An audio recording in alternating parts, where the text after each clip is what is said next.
Hello. Hi. What's up? This is Crime in the Coconut. Again, it hasn't changed. Yeah, I'm Amanda. I'm Ashley. We were just talking about how we sound almost identical. Yeah, so, I don't know if you can't tell us apart. That sounds a whole lot like a you problem. I'm not good at, what is that, impressions or accents? Oh, I feel like forcing it would be not good. Yeah. Also, you can always just pretend it's one person having a whole monologue by themselves. Yeah, and I feel like that would be pretty funny. Those are the cutest. Sorry, I'm just putting my bangs back. So cute. Amanda's putting on this kitty, headband to keep her hair back, but it's got shamrocks on the kitty ears. So I got it at I used to work at a bar that was an Irish theme bar, and so during St. Patrick's Day they were crazy. So when you're waitressing, you had to be all out. Mm-hmm. It was like slut town in there, shamrock pasties and everything. And so I got these little shamrock cat ears, and this drunk girl, scandalous. This drunk girl came up to me and she was like, "I will give you $7 for those cat ears." And I was like, "Well, I paid $8, so unless you give me $8, you're not getting them." And she was like, "Oh." And I think that was the meanest I'd ever been in my life. Because you were just over it. You're like, so many drunk people, and I'm not one of them. I watched a guy spit on the floor right in front of me, and I was just like, why? Ugh. Nasty. Okay. So this is my week. Yes, and it's a big week. I'm excited. Yes. So I have... For mine this week and then mine 2 weeks from now, they're drastically different. So this one is the JonBenet Ramsey case, which is very popular. So a lot of people probably have heard it, but it's also very interesting. Mm-hmm. And then the next one, there's actually no Wikipedia on it because it's so... I wouldn't say it's not popular, but it's definitely not well heard of. Yeah. So, I thought it was interesting. I'm excited because I'm sure she's going to fuck me up with that one, and I'm the resident expert on this stuff. It's not that long either, so hopefully it's good enough. Short, sweet, and to the point. But I haven't stopped thinking about it since I heard it the first time. Those are the best ones. Yeah. So I knew I had to. Yeah. All right. So, JonBenet Ramsey was a 6-year-old beauty pageant queen child, might I add. She's a child. Mm-hmm. I was looking at pictures of her, and she looks very adult. Mm-hmm. And she actually caught eye of quite a few pedophiles in the Boulder, Colorado area, and also internationally. Mm-hmm. Which I don't know how, as a parent, you could be comfortable with that, but at the same time, to each their own. Just throwing it out there, if you're listening to this, and you, in any way, shape, or form, sympathize with pedophiles, don't be our friends. No. Because there's no. I just licked my knuckles. Are they tasty, Amanda? I don't know. I burnt my, not to derail as we're not even a whole bullet into your story, but I burnt my cuticles yesterday. I saw that on Snapchat. They're fine now because I patched them up real good, but I was putting my curling wand away, and I just went like this to push it into the basket more, and it was still hot, girl. God damn it. But so. Anyways, back to what you came here for. This child, more emphasis on child, she was 6. This happened in 1996. I was born in 1996. I was born a year after that. She was good at it, but like I said, I don't think children should be in beauty pageants. Mm-hmm. And she lived with her mother, father, and brother. Her mother's name was Patsy, her father's name was John, and her brother's name was Burke. And Burke was only 9 at the time, so he's 3 years older than her. Mm-hmm. So one morning, Patsy had called 911 right before 6 a.m., claiming that JonBenet was missing right after she found a lengthy handwritten ransom note. I found a typed out version of this ransom note because the handwritten version of it, if you look up on Google, it is almost unintelligible. It's sloppy. There's no, scan of it. Yeah, it's sloppy. There's no, there's many typos, spelling errors and things like that. And they actually found part of a draft of the same note in the house. So, I did not know that. Yeah, so whoever, wrote it was like, oh, shit, this doesn't sound sinister enough. Let's start it over. And then, the ransom note read, Mr. Ramsey, listen carefully. We are a group of individuals that represent a small foreign faction. We respect your business, but not the country it serves. At this time, we have your daughter in our possession. She is safe and unharmed, and if you want her to see 1997, you must follow our instructions to the letter. You will withdraw $100,000 or $118,000 from your account. $100,000 will be in $100 bills, and the remaining $18,000 will be in $20 bills. Make sure that you bring an adequate size attached to the bank. Whatever that means. When you get home, you will put the money in a brown paper bag. I will call you between 8 and 10 a.m. tomorrow to instruct you on delivery. The delivery will be exhausting, so I advise you to be well rested. If we monitor you getting the money early, we might call you early to arrange an earlier delivery of the money, and hence an earlier pickup of your daughter.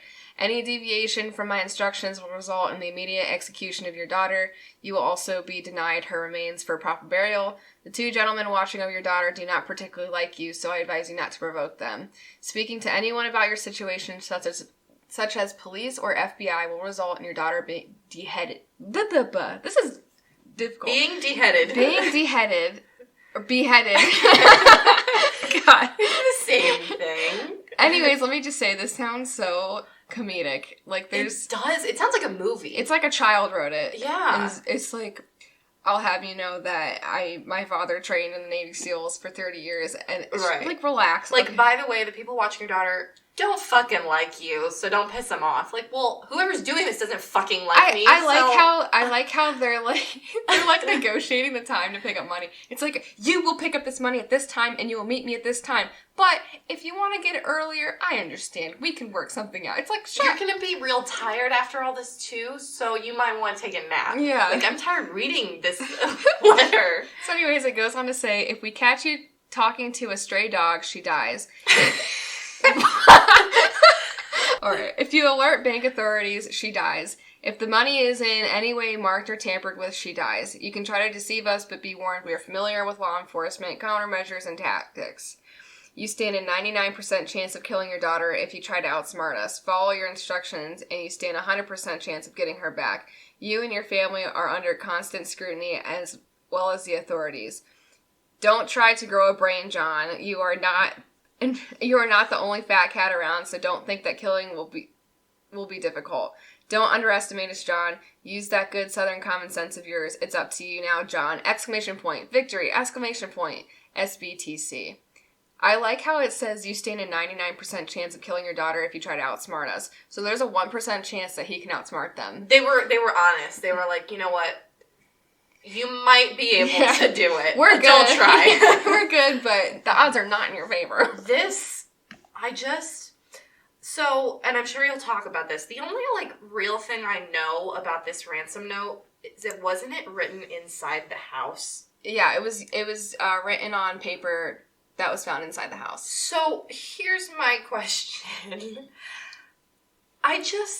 Who has the time, if I was writing something like that, with that much thought, like you said, they tried it once, and then I would be so paranoid. Maybe that's why it's written so sloppily, and you can't read the whole thing. And they're like, I need to sound like the Joker when I write this. Yeah, it literally sounds like it's for a movie. Within 3 minutes of the 911 call, police arrived and noticed that there was no sign of forced entry and no sign of what else had gone on. They did, since it was, they did have, a extension wire going through one of the windows in the basement, but there were undisturbed cobwebs around it, so it's the chances of somebody coming through that were pretty slim. So there were no obvious signs or no real signs of forced entry.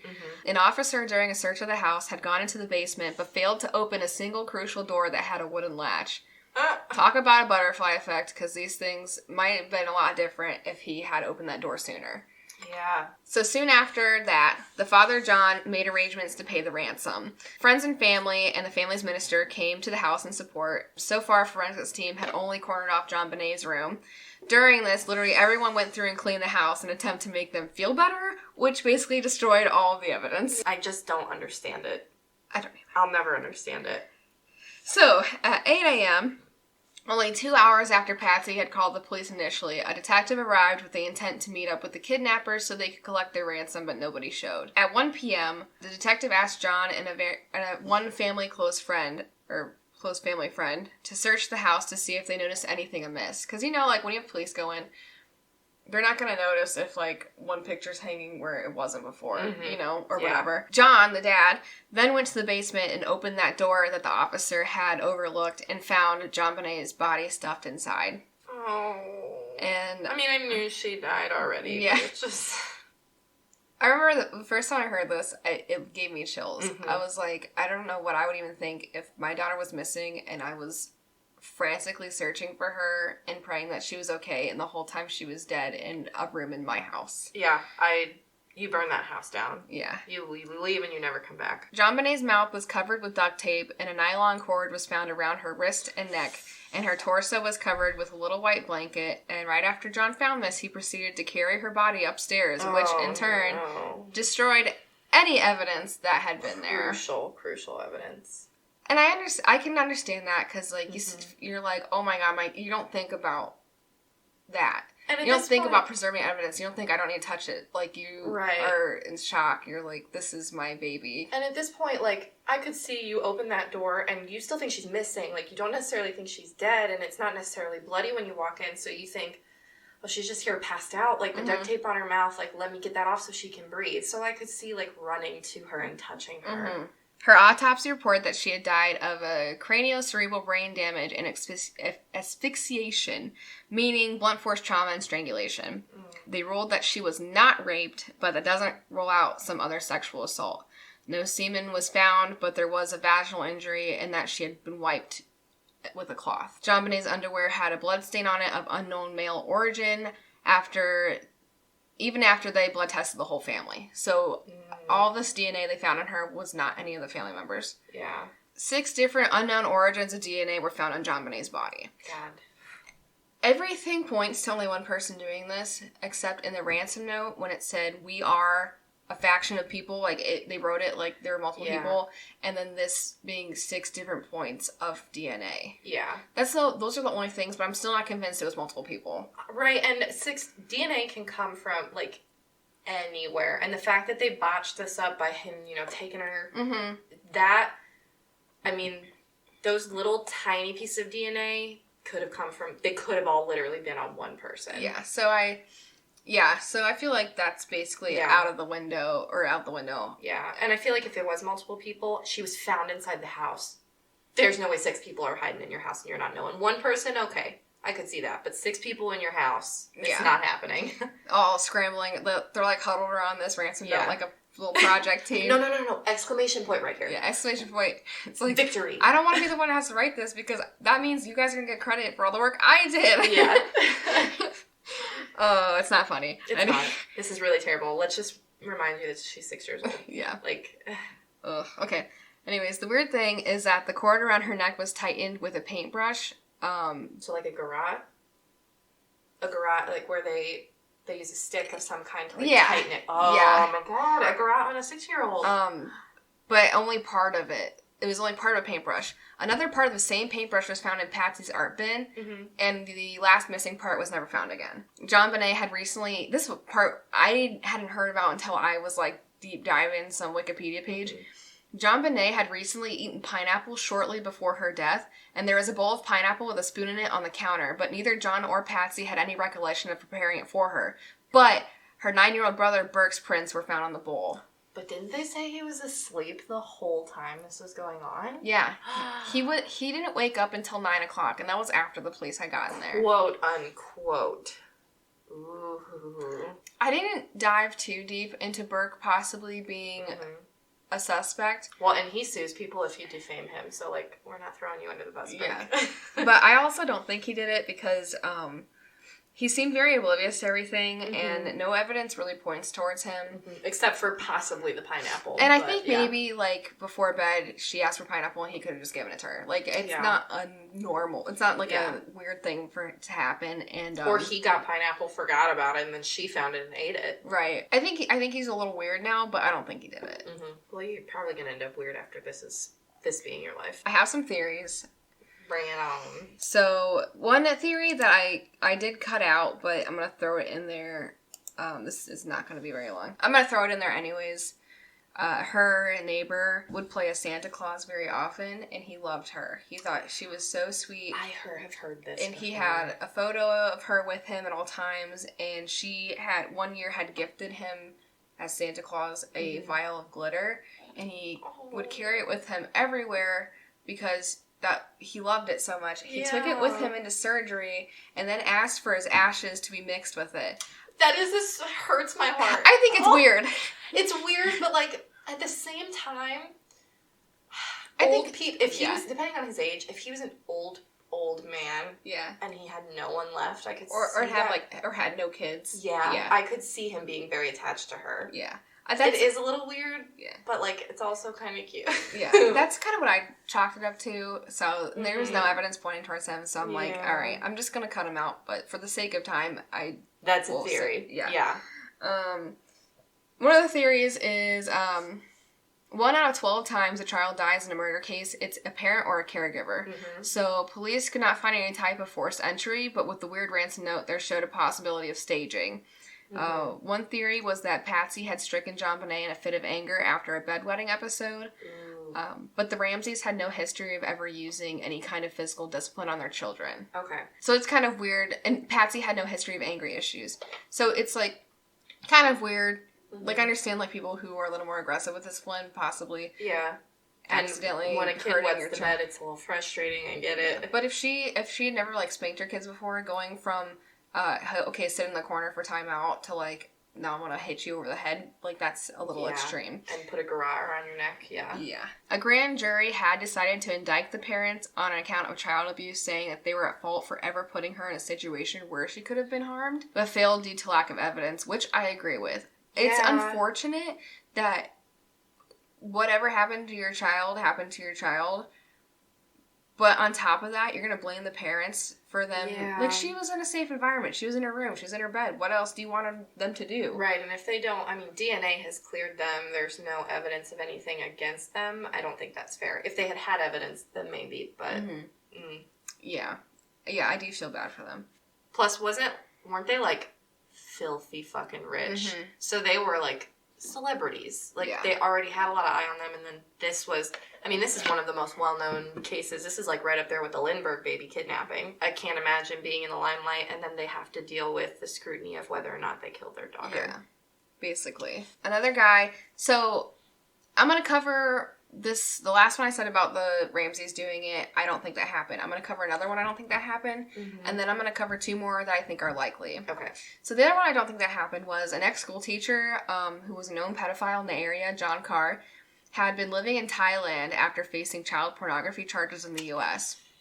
He openly admitted to killing JonBenet in great detail and had a sexual fascination with her. Ew. But evidence shows that he was not in Boulder at the time and his DNA did not match. And I think this is the guy who also said that he had drugged her and raped her and then killed her. That doesn't match. No, there were no drugs found in her body. I think it was just some fantasy he was trying to play out. That's so fucking nasty. Yeah. Like, it's bad enough when people confess to crimes that they didn't commit because they want, like, the notoriety for it. But then, like, this has a whole different... He's doing it so he can get off on it. And that's disgusting. Yeah. Well, okay. So the other one is Gary Oliva. Olivia? No, there's only one I. Okay. So I'll just say Gary Oliva was a 32-year-old registered sex offender in the area. There was a lot of sex offenders in Boulder, California, let me just say. Boulder, Colorado? Yeah. Yeah. Wow. A lot. So, it's a nice neighborhood filled with sex offenders. Yes. Maybe don't live there, but I can't judge. Yeah. I don't know. But you know what? There's probably a lot of sex offenders. Like, I don't have a copy of my registered sex offender list, and I'm sure there's a ton. Yes. You know, they're everywhere. Yeah. But then again, people get signed up for, like, I remember it was a big thing when we were in high school. You could become a registered sex offender for sending nudes as an underage kid. Oh, yeah. So, you gotta take it with with a grain of salt. Yeah. That they might not all be true sex offenders. They may just have peed in public when they were drunk. Yeah. Yeah. Yes. I remember at my old neighborhood, my mom had one of those, like, GPS maps, and it, like, had little red dots, and she wouldn't let me go outside for a long time, and I was like... Because it's, like, will scare you. I remember they used to send out, because I lived in Barberton for a while, and they would send out, like, a small little packet, they'd stick it in your door, and it was the picture and name of everyone in your neighborhood within, like, a 25-mile radius of who was a registered sex offender.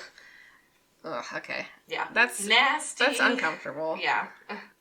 A friend of his came forward shortly. This is Gary Oliva A friend of his came forward shortly after the murder of JonBenet and told police that Gary had called him around that time crying and saying, I heard a little girl. He also pointed out that in a previous event of Gary attempting to strangle his mother, the knots used were very similar to the ones found on JonBenet's body. Doing the garrote. Yeah, the garrote thing. But his DNA also failed to match that found at the crime scene. See, here's my thing with DNA. I know it's like the end-all, be-all, and you should trust it, like, pretty much 100% of the time. But when you put in DNA, if you mess up, like, one thing, you're not going to get a match. I also think that the lack of DNA evidence does not mean you're not guilty. Yeah. Like, yeah, if it matches, it's like, yes, you were there, this is your DNA. Right. But at the same time, it's like, maybe he wore gloves. Like, the evidence was tampered with. Like, maybe his... he took her body all the way upstairs. So, like... Or downstairs. In the basement. Oh, that's right. Yeah. Well, from upstairs. Yeah, from, like... A lot of stuff could be missing. Or her dad, is what you're saying. Plus, and I imagine that they probably cleared... I'm not saying that the Ramseys were guilty, but they obviously probably cleared the Ramseys because they knew their DNA was going to be on her because they touched her body. Yeah. You know what I mean? So if there was DNA present before they took her upstairs that matched somebody, it's all gone. Like, they have to kind of disregard it now. I kind of wish she was just an only child because I couldn't imagine being her brother. And, you get older and you're like, what if they did do it? Yeah, because if he really was asleep, like, he has no idea what actually happened that night. Yeah, but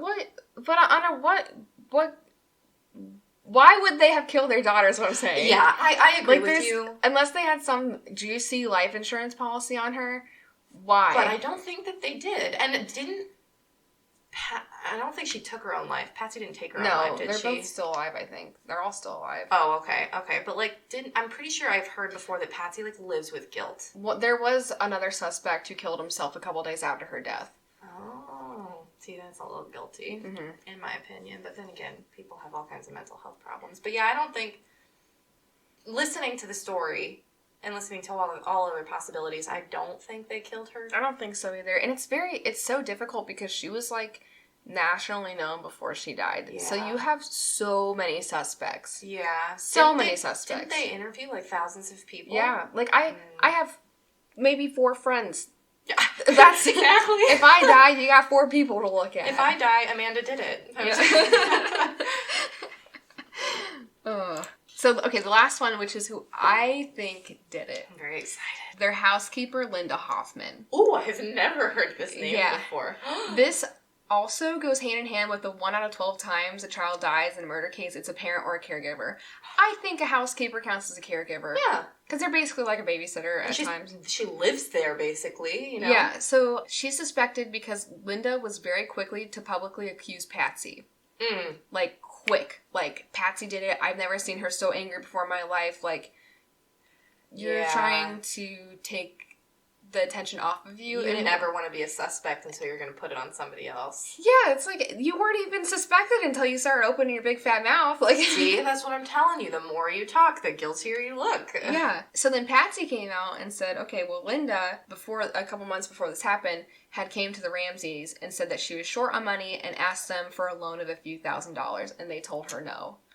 And so that's a, not an alibi, but, a motive. A motive, yeah. A motive, like, to ask for a ransom. Yeah. And an angry point, like, they did not give me what I wanted, so now I'm mad at them. So, being a housekeeper, it makes sense that she had a key and knew the family schedule. No sign of forced entry because you could just walk in the front door. And she would have known when, like, the kids were asleep and when the parents were in the house. Yep, and it's possible that she saw John Ramsey's pay stub with a bonus of $180,000, and as a bonus, she chose that as her demand for the ransom. She had no alibi. She said that she was sleeping in her house and her husband was sleeping on the couch. So her husband didn't know where she was either. Because he wasn't sleeping next to her. Yeah, he didn't have eyes on her. It's speculated that she led JonBenet down into the basement as a trick to get her ransom and possibly accidentally killed her. Yeah, and then just maybe overkilled or, you know. And that would make sense because JonBenet wouldn't have, like, screamed or fought her because she knew her. I think you just solved the JonBenet Ramsey case. Oh my god. Yes, that's all I have for that, so we can Oh my god. Gave opinions and whatnot, but... I agree with you. That makes a lot of sense. Because with all these pedophiles, like, I think it was easy for them to say it was a pedophile because she was a child and she was so sexualized by her pageantry. And she did have a couple pedophiles who had pictures of her, and yes, that's creepy and it's weird, but do I think they would kill her? Maybe, but do I think they'd go out of their way to kill her and ask for ransom? No. No, I think it would have just been a crime of passion. Mm-hmm. They would have just... like you said, women are always more articulate. Yes. Yeah, that makes a lot of sense. You're, like, blowing my mind. Most people, I feel like they blame Burke. You know, maybe he was... Because I think there were, like, some toys that matched some of the markings on her, the wounds to her head. Mm-hmm. But, like... I think you're digging for gold at that point. Right. She's a 9-year-old with no history of aggression, hurting her or not liking her. Like, mm-hmm. by all accounts, they got along. It was a happy family. Sure, it was maybe a scandalous family, but... And a lot of the theories were that one of them had accidentally killed her, mm-hmm. and so they did all this stuff to make it look like they didn't. To make it look like she was murdered. Yeah. First of all, in a healthy family, accidents happen. Yeah. If they accidentally had killed her, I would think that they would take her to the hospital and try to save her. Yeah. Not cover it up. Yeah. Also, even if they did try to cover it up, I feel like they would not go as far as to duct tape her mouth and strangulate her. Right. And they couldn't defile their daughter's body like that. No. You know what I mean? Like, they're not all three sociopaths. and again, Burke was 9 years old. She was 6. They're relatively the same size. He cannot... There's no way he could have physically done it. Right. There's no way. And I just don't think that it's a possibility that they did it. That's wild. Yeah.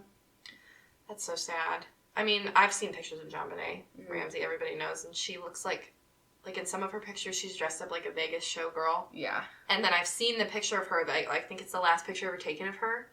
On Christmas Eve or something. She's got that big hair. Yeah, and she, like, there's pictures of her you can find, and she looks like a kid, and you're like, that's what she really looked like. That's only, like, I don't like the Ramsey family because I don't like how much they were okay with sexualizing their daughter. Do you think they killed her? No, but they definitely didn't treat her like a little girl. No, she didn't get to have a normal life. I think I've heard a quote before, because I think I heard about this case, I think we had to talk about this case in, morality or something when I was in high school, and then we did the Lindbergh baby one too because it's kind of similar, and I heard a quote, like, people were talking about her trophy case when she was still alive, and she said, those aren't my trophies, those are more my mom's.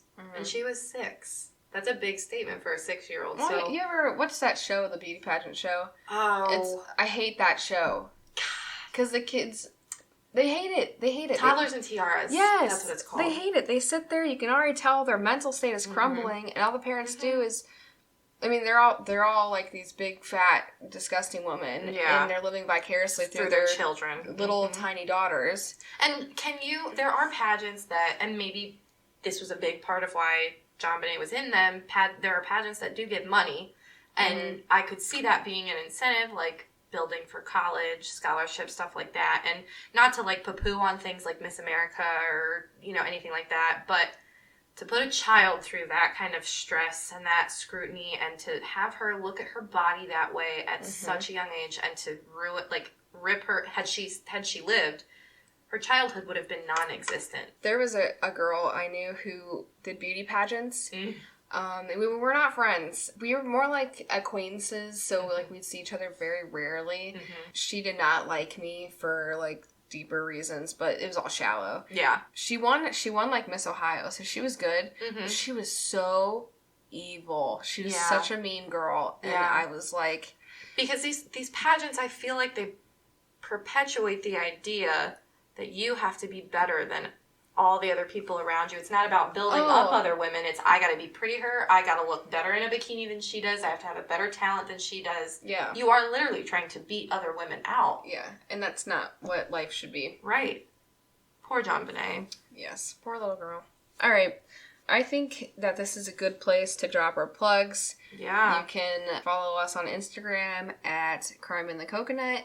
And we also have our Gmail, which is crimeinthecoconut@gmail.com. So if you have any suggestions or stories of your own. Or JonBenet Ramsey theories. Yeah, theories too. If you ever have any theories based on what we talk about, I definitely wouldn't mind dropping those in some later episodes. Especially if they're very, like, mind-opening. Or if, like, a lot of these cases, like cold cases, for example, JonBenet was never solved. If there's an update and we haven't heard about it in the news, tell us about it so we can talk about it. Yeah. So that's that. All Great right. job. Next week is Ashley. Get ready for it. We didn't click our damn coconuts this time. Here we go. Mine's empty. It might sound a little different. All right. Bye. Bye.